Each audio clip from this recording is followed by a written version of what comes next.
अगर हम यहाँ पे बल्ब लगाते हैं, ये बल्ब तब तक जलेगा जब तक करंट फ्लो होगा।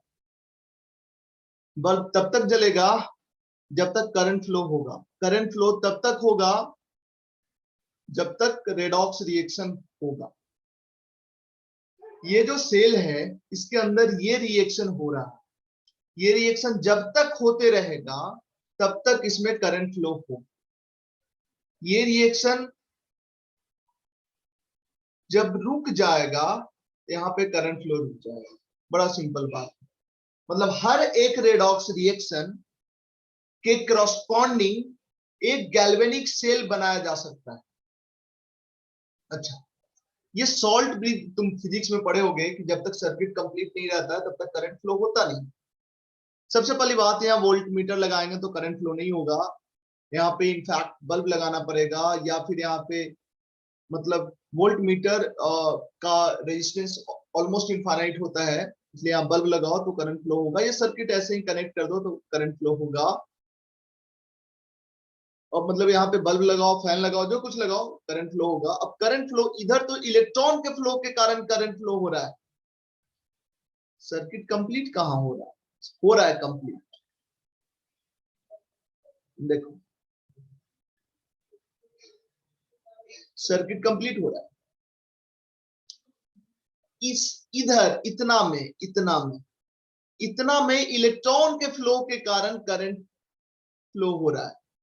और ये इसमें क्या हो रहा है? इसमें भी इलेक्ट्रॉन का फ्लो है क्या? बताओ, इसमें भी इलेक्ट्रॉन का फ्लो है?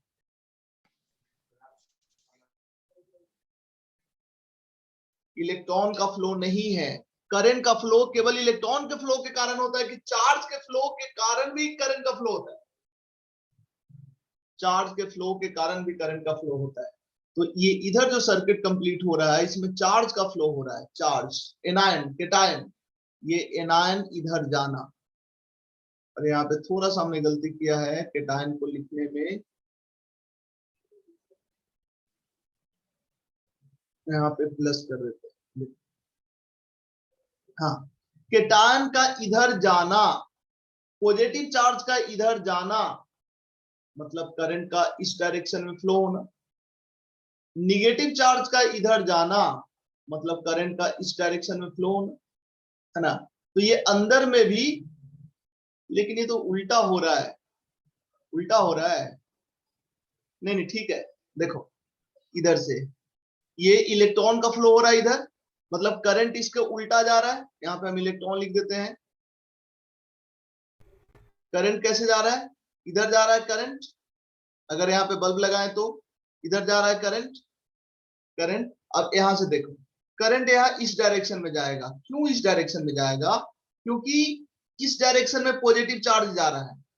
ये पॉजिटिव चार्ज इधर जाएगा ना, क्योंकि यहाँ निगेटिव चार्ज एक्सेस हो जाता था ना, तो पॉजिटिव चार्ज इधर जा रहा है मतलब करंट इधर जा रहा है। निगेटिव चार्ज इधर जा रहा है मतलब करंट इधर जा रहा है। मतलब करंट का डायरेक्शन ये है।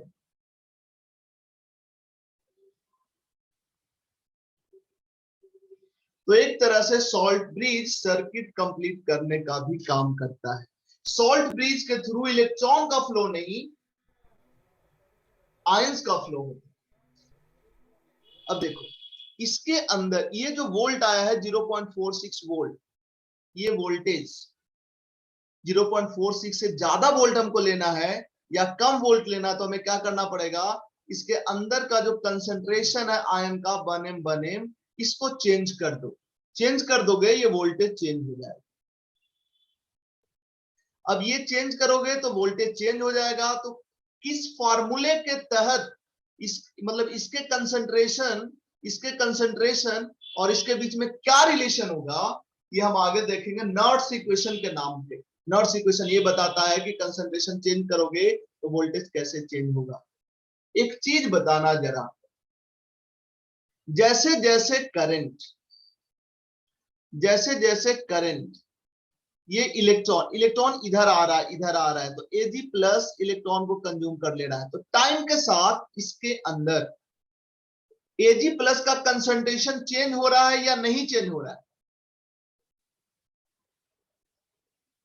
चेंज हो रहा है या नहीं चेंज हो रहा है?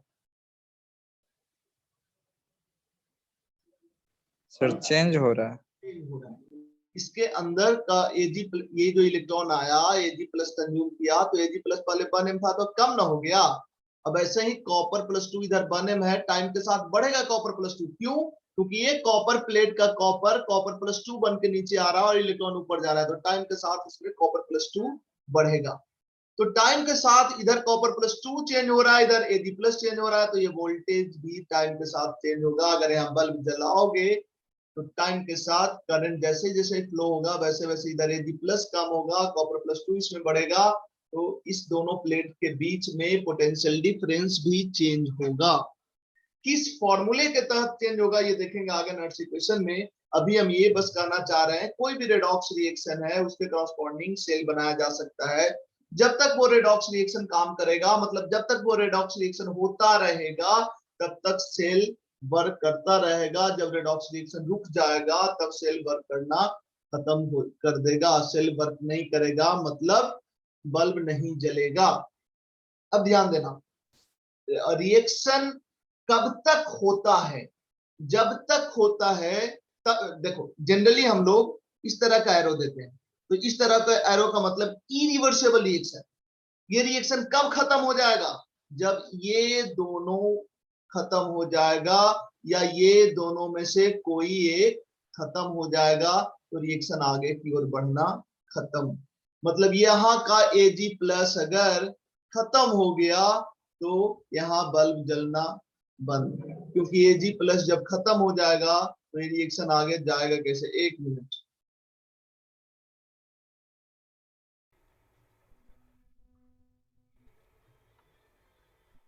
हाँ, तो हम ये बोल रहे थे कि इस तरह के एरो का मतलब होता है रिएक्शन इरिवर्सिबल है, और इरिवर्सिबल रिएक्शन तब खत्म होता है जब तक रिएक्टेंट खत्म ना हो जाए या रिएक्टेंट में से कोई एक खत्म ना हो जाए।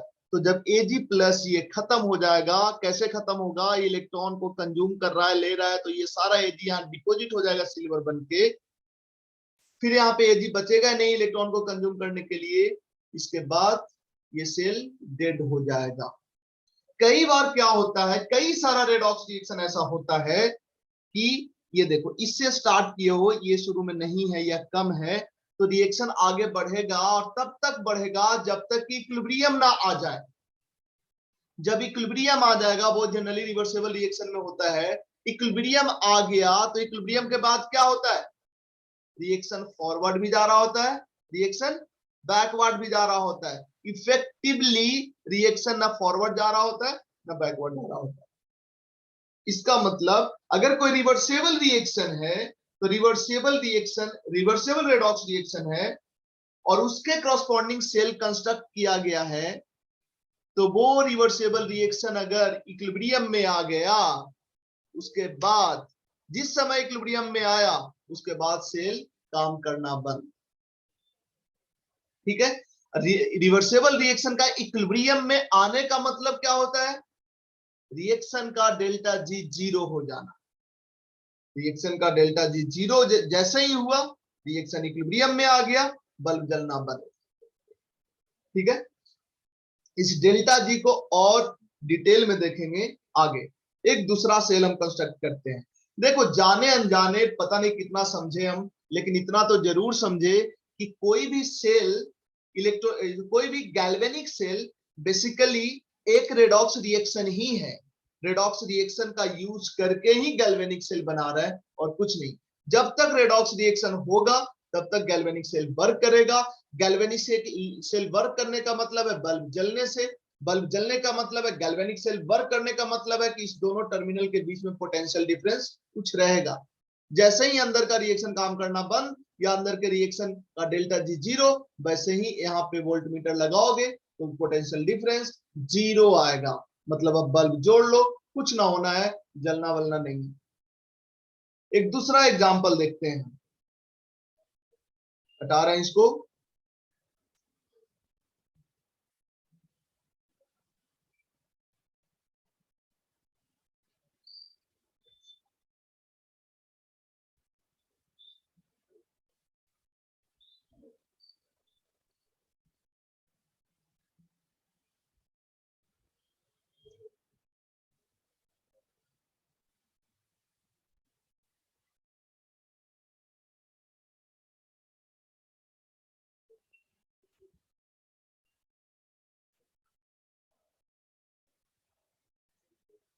ये जिंक का प्लेट है और ये लिए हो कॉपर का प्लेट। तो बड़ा आसान है शेल बनाना। कोई भी मेटल को उसी के सॉल्यूशन में डिप करो, हाफ शेल बन गया। किसी दूसरे मेटल को उसके सॉल्यूशन में डिप करो, फिर हाफ शेल बन गया। दोनों को जोड़ दो, बस शेल बन गया। बहुत तो सॉल्ट प्लीज यूज कर लो, नहीं तो सेल तुरंत से खत्म, मतलब बल्ब जलेगा नहीं ज्यादा देर तक।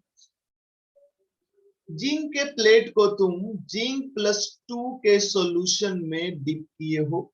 ऑफ कोर्स जिंक +2 का सॉल्यूशन मिलेगा, जिंक का कोई सॉल्ट ले लेंगे जो वाटर सोल्यूबल होता हो। और दूसरा कॉपर के प्लेट को कॉपर के सॉल्यूशन में डिप किए हो। कॉपर +2 का एक को सॉल्यूशन, ऑफ कोर्स कॉपर +2 का एक को सॉल्यूशन के लिए कॉपर +2 का कोई सॉल्ट जो वाटर सोल्यूबल है वो ले लेंगे।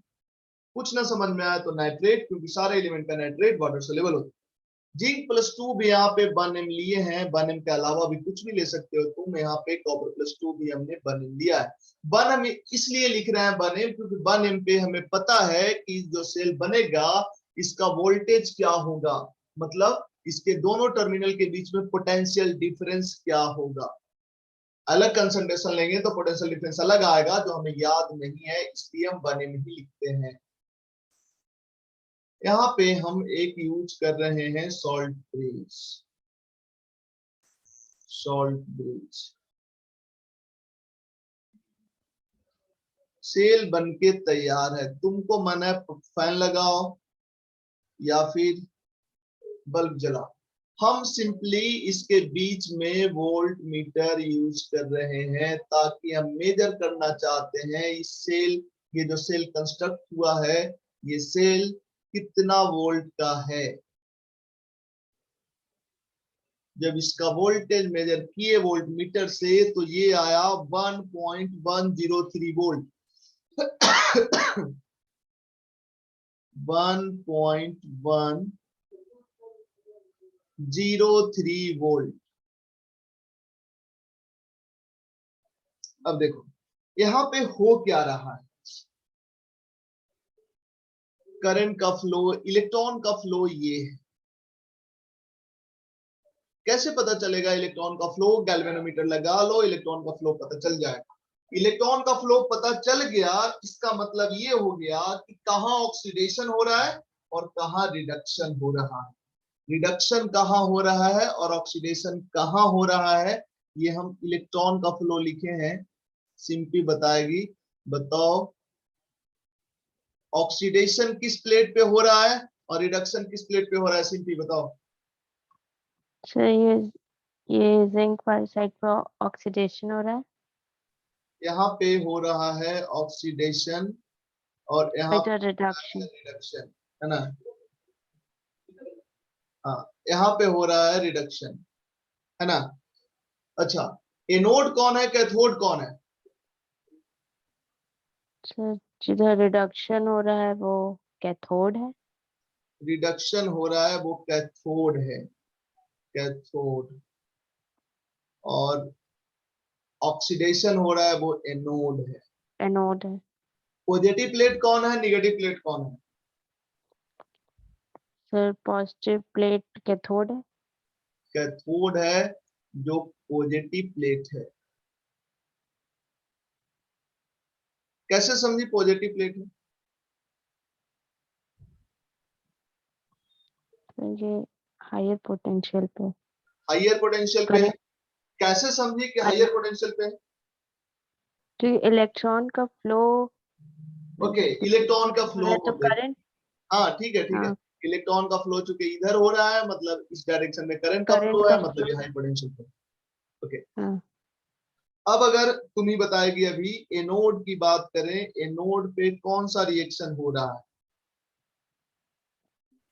सर एनोड पे हो रहा है Zn,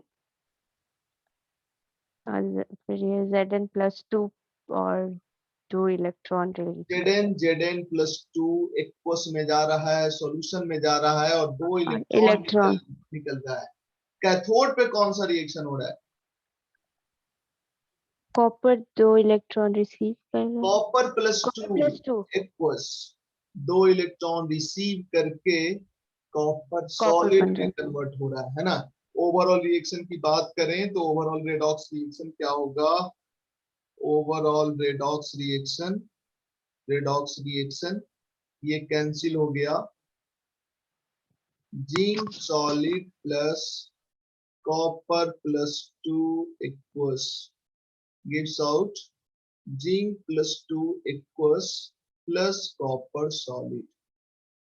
मतलब ये एक रेडॉक्स रिएक्शन है जिसको हम बहुत पहले 11th में ही पहला चैप्टर में पढ़े थे। रेडॉक्स रिएक्शन में ये एक रेडॉक्स रिएक्शन है। ये रिएक्शन इस सेल के अंदर जब तक होता रहेगा तब तक ये सेल वर्क करेगा। जब ये रेडॉक्स रिएक्शन खत्म हो जाएगा सेल डेड हो जाएगा। रेडॉक्स रिएक्शन खत्म होने का मतलब क्या है? रिएक्टेंट खत्म हो जाना। अगर ये इरिवर्सिबल रिएक्शन है तो, और ये रिएक्शन इरिवर्सिबल ही है।